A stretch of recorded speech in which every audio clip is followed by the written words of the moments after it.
नमस्कार विद्यार्थी मैत्रिणींनो, पुलसा अकॅडमीमध्ये आपलं सर्वांचं स्वागत आहे। या व्हिडिओमध्ये आपण अंगणवाडी मुख्य सेविका या परीक्षेच्या दृष्टिकोनातून उपयुक्त असणारी माहिती बघणार आहोत। तर त्यामध्ये आपण पोषण अभियान हा भाग बघत आहोत। त्यामधील भाग दुसरा आहे। कालचा जो व्हिडिओ होता त्यामध्ये भाग 1 म्हणजे अर्धी माहिती त्यामध्ये दिली। आता या व्हिडिओमध्ये अर्धी माहिती देणार आहेत। बघा, पूरक पोषण आहारचे लाभार्थी कोण आहेत? तर 6 महिने ते 3 वर्ष वयोगटातील बालक, गरोदर महिला आणि स्तनदा माता ह्या लाभार्थी आहेत। मग योजनेचे उद्दिष्टे काय आहे? तर बालकांच्या पोषण व आहारविषयक दर्जा सुधारणा करण्यासाठी, तसेच बालमृत्यू व कुपोषणाचे प्रमाण कमी करणे। त्यानंतर राज्यातील 6 महिने ते 3 वर्ष वयोगटातील बालकांना, गरोदर महिला, स्तनदा माता व तीव्र कमी वजनाची जी बालके आहेत त्यांना THR म्हणजे टेक होम रेशन ऐवजी कच्चे धान्य व किराणा मालाचा पुरवठा कॅन्झ्युर फेडरेशन मार्फत केला जातो। काय लिहिलं आहे? कॅन्झ्युरमन्स फेडरेशन मार्फत केला जातो। त्यामध्ये खालील वस्तूचा समावेश आहे। 6 महिने ते 3 वर्ष वयोगटातील लाभार्थीसाठी पाककृती यामध्ये दिलेले आहे, पण आता 2024ला चेंज झालेलं आहे। त्यामध्ये दिलेलं आहे गहू 600 ग्राम, मसूर डाळ 38 ग्राम, मिरची 4 ग्राम, हळद 4 ग्राम, मीठ 8 ग्राम, सोयाबीन तेल 10 ग्राम, चवळी 40 ग्राम, एकूण 170 ग्राम म्हणजे एका दिवशीभर प्रतिदिन द्यावयाच्या धान्याचे प्रकार। पण हा एवढा म्हणजे हा चार्ट काही एवढा महत्त्वाचा नाही, त्यामुळे हा असू द्या। त्यानंतर बघूया ह्या योजनेचे स्वरूप काय आहे।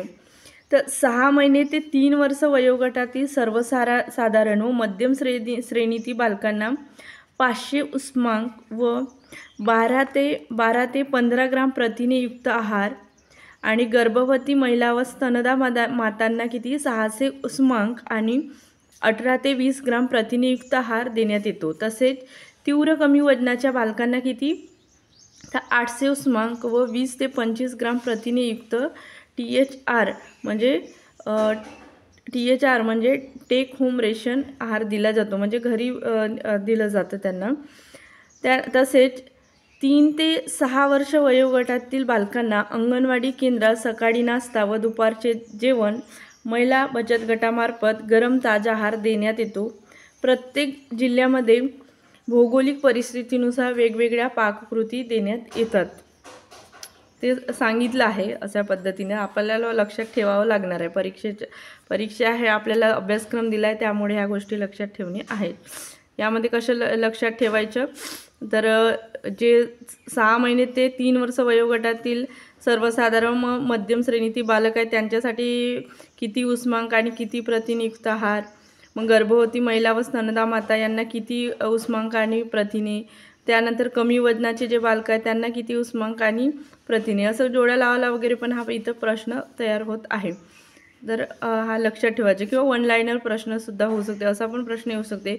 गर्भवती महिला स्तनदा मातांना किती उष्मांक व म्हणजे रिकामी जागा उष्मांक व रिकामी जागा प्रथिनेयुक्त आहार देण्यात येतो, ते किती 600 उष्मांक आणि 18 ते 20 ग्राम प्रथिने युक्त आहार देण्यात येतो। अशा पद्धतीने या ठिकाणी 3 प्रश्न तयार होत आहेत।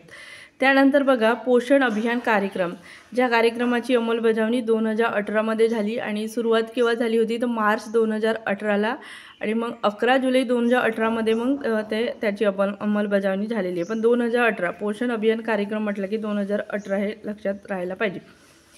त्यानंतर बघा, लाभार्थी 15 ते 49 वयोगटातील महिला, काय म्हटलं आहे 15 ते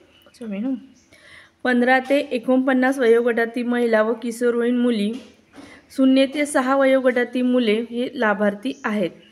कोणते? पोषण अभियान कार्यक्रमाचे लाभार्थी 15 ते 49 वयोगटातील महिला व किशोरवयीन मुली आणि 0 ते 6 वयोगटातील मुले।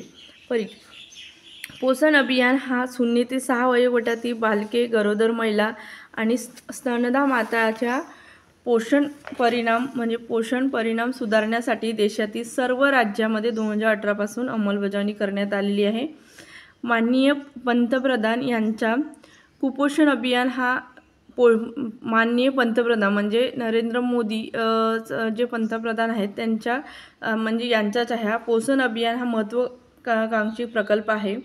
मार्च 2018मध्ये सुरू करण्यात आलेला आहे आणि हा कार्यक्रम किशोरवयीन मुली आणि गर्भवती महिलांवर लक्ष केंद्रित करून लहान मुलांवरील वाढ, कुपोषण, अशक्तपणा आणि जन्मतः कमी वजन या सर्व बाबी कमी करण्यासाठी तंत्रज्ञान लक्षित दृष्टिकोन आणि अभिसरण वापरतो.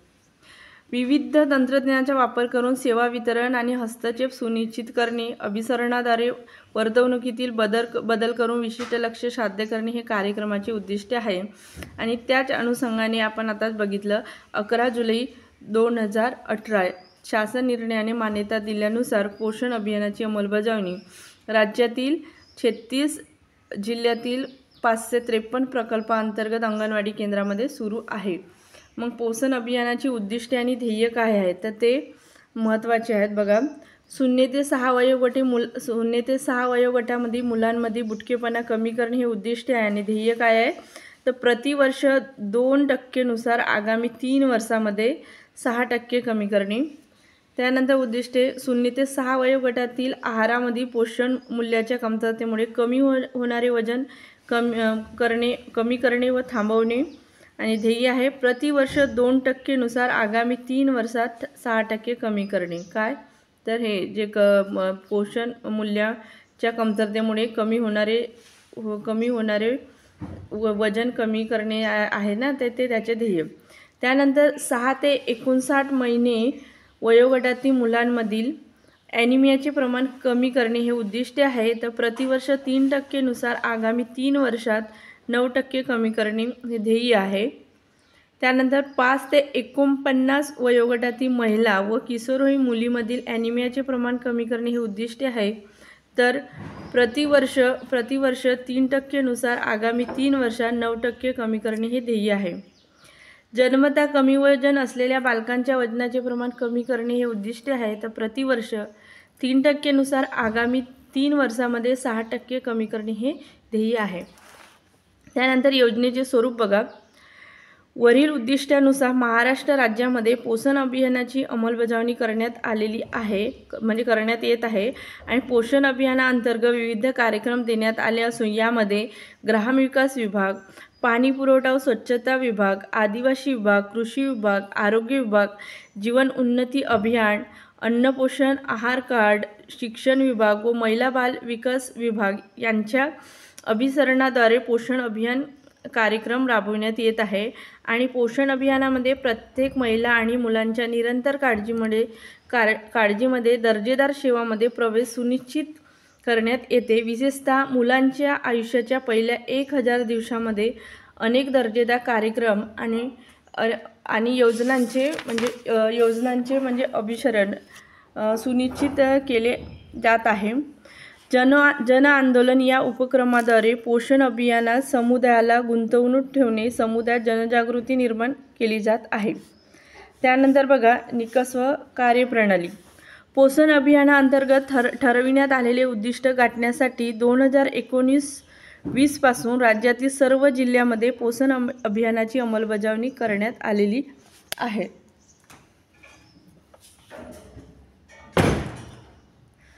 तर त्यानंतर आपण एक महत्त्वपूर्ण योजना बघणार आहोत. ते आपल्या एक्झामच्या दृष्टीने अतिशय महत्त्वपूर्ण आहे. भारतरत्न डॉक्टर APJ अब्दुल कलाम अमृत आहार योजना, जिची सुरुवात नोव्हेंबर 2015ला पालघर या जिल्ह्यातून झालेली आहे. तर या योजनेचा उद्देश काय आहे तर अनुसूचित आणि अतिरिक्त आदिवासी घटक कार्यक्रम क्षेत्रामध्ये उष्मांक आणि प्रथिने यांच्या अभावामुळे निर्माण झालेल्या कुपोषणाच्या समस्येचा सामना करणे हा योजनेचा उद्दिष्ट आहे. म्हणजे कसं म्हणता येईल की जे आदिवासी भाग आहे तर आदिवासी भागातील कुपोषण आहे, बालमृत्यू आहे, तसेच जन्माला येणारे जे कमी वजनाचे नवजात बालक आहेत ह्या समस्या दूर करण्यासाठी आणि गरोदर महिला आणि स्तनदा मातांना 6 महिने एक वेळचा चौकस आहार देणे हा यामागील उद्दिष्ट आहे. तर लाभार्थी कोण आहे यामध्ये दिलेले आहे. लाभार्थी गर्भधारणेनंतर प्राथमिक आरोग्य केंद्रात आणि जवळच्या अंगणवाडी किंवा मिनी अंगणवाडी केंद्रात नोंदणी केल्यापासून गर्भवती महिला व स्तनदा माता यांना बाळंतपणानंतर 6 महिने पूर्ण होईपर्यंत महिन्यातून 25 दिवस एक वेळचा चौकस महिन्यातून 25 दिवस एक वेळचा चौकस आहार देण्यात येतो. हे म्हणजे आपण पुस्तकांमध्ये वाचतो, आपला सिलेबसला आहे म्हणून वाचावा लागतो, पण माहीत नाही प्रत्यक्षात मला तर असं कधी दिसलंच नाही. आहार अंगणवाडी केंद्रात नाव दिलेल्या 6 महिन्यावरील ते 6 वर्ष वयोगटातील शाकाहारी मुलास 2 केळी आणि मांसाहारी मुलास 1 उकडलेले अंड आठवड्यातून 4 वेळा देण्यात येते. मग जिल्हे सदर योजना राज्यातील 16 जिल्ह्यातील 111 प्रकल्पात आणि किती 14,322 अंगणवाड्यामार्फत राबविण्यात येत आहे. तर बघा आता जे 2022-23 आणि 2023-24साठी म्हणजे खर्च दिलेला आहे, किती खर्च करण्यात आला. गर्भवती व स्तनदा मातांचे लाभार्थी 1.16 लाख दिलेले आहे 2022-23मध्ये आणि बालके किती लाभार्थी आहे तर 5.81 लाख लाभार्थी आहेत आणि खर्च किती आलेला आहे तर 203.82 कोटी रुपये खर्च आलेला आहे 2022-23मध्ये. आणि 2023-24मध्ये खर्च म्हणजे गर्भवती व स्तनदा माता लाभार्थी किती आहे 1.14 लाख आणि बालके लाभार्थी किती आहेत 1.94 लाख आणि खर्च किती आला आहे 172.27 कोटी रुपये. तर अशा पद्धतीने हे खर्च म्हणजे आलेला आहे. ते रेकॉर्डला ठेवतात आणि त्यानुसार हे नोंदी करून किती खर्च झाला वगैरे ह्या गोष्टी केल्या जातात. तर बघा ही जी योजना आहे कोणती आपलं भारतरत्न डॉक्टर APJ अब्दुल कलाम आहार योजना. तर या योजनेमध्ये या योजनेच्या म्हणजे आहारामध्ये म्हणजे काय काय म्हणजे गोष्टी आहेत, म्हणजे आहारामध्ये काय कशाचा समावेश आहे तर त्यामध्ये चपाती, भाकरी, भात, कडधान्ये, डाळ म्हणजे सोयाबीन, दूध, शेंगदाणे, लाडू, अंडी, फळी हे असं म्हणजे सगळं आहे या ठिकाणी. अंगणवाडी सेविका आणि अंगणवाडी मदतनीस यांना नियमित मिळणाऱ्या मानधनाशिवाय या योजनेचा आहार तयार करण्यासाठी दरमहा 250 रुपये पण देण्यात येते या योजनेअंतर्गत. आणि ही योजना एकात्मिक बाल विकास सेवा योजना आहे म्हणजे ICDS यांच्या माध्यमातून ही योजना राबवण्यात येत असते. आणि या योजनेअंतर्गत देण्यात येणारा आहार खरीदण्यासाठी एका अंगणवाडीसाठी महिला सरपंच किंवा ग्रामपंचायत सदस्य अनुसूचित जमाती यांच्या अध्यक्षाखाली 4 सदस्यीय आहार समिती नियुक्त करण्यात येते आणि त्या समितीला आहार घटक खरेदी करण्याचे अधिकार दिले जातात ह्या योजनेअंतर्गत. आणि जे गरोदर महिला आहे शेवटच्या तिमाहीत म्हणजे तर स्तनदा मातांना प्रसूतीनंतर 3 महिन्याच्या कालावधीसाठी या योजनेचा लाभ देण्यात येतो असा 2016ला पण असा प्रश्न आला होता. आता हा म्हणजे हे योजना म्हणजे इथंच म्हणजे झालेली आहे. त्यानंतर पुढच्या योजना पुढच्या व्हिडिओमध्ये बघूया. जर तुम्ही या चॅनलला नवीन असाल तर चॅनलला सबस्क्राईब करा आणि तुमच्या मित्रमैत्रिणीपर्यंत शेअर करा. धन्यवाद.